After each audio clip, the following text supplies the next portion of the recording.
बिस्मिल्लाहिर्रहमानिर्रहीम। अस्सलाम वालेकुम दोस्तों, मैं हूं ग़ुलाम नबी। आप देख रहे हैं हमारा चैनल GN 786। आज की वीडियो में सबसे पहले बताऊंगा आलमी मार्केट में गोल्ड का रेट, उसके बाद पाकिस्तान में गोल्ड का, चांदी का, बटूर गोल्ड का रेट बताऊंगा।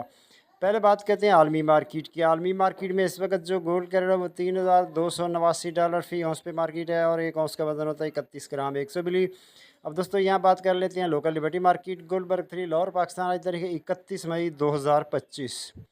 आज के गोल्ड के रेट की बात करें तो 18 कैरेट फीतोले का रेट 2,59,500 रुपये फ़ी तोला।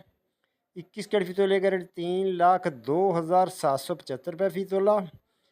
22 कैरेट फीतोले का रेट 3,17,166 रुपये फ़ी तोला। 24 कैरेट गोल्ड का रेट जनाब 3,46,000 रुपये फ़ी तोला। जी हाँ, रेट दोबारा से लें।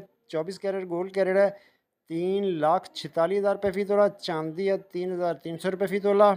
और बटूर का रेट 3,42,000 में सेल है। बटूर की वापसी खरीदी 3,40,500 रुपये फ़ी तोला। और पेशावर में पक्का तोले का रेट 3,57,000 रुपये फ़ी पक्का तोला। मिलते हैं नेक्स्ट वीडियो में। अल्लाह हाफिज़।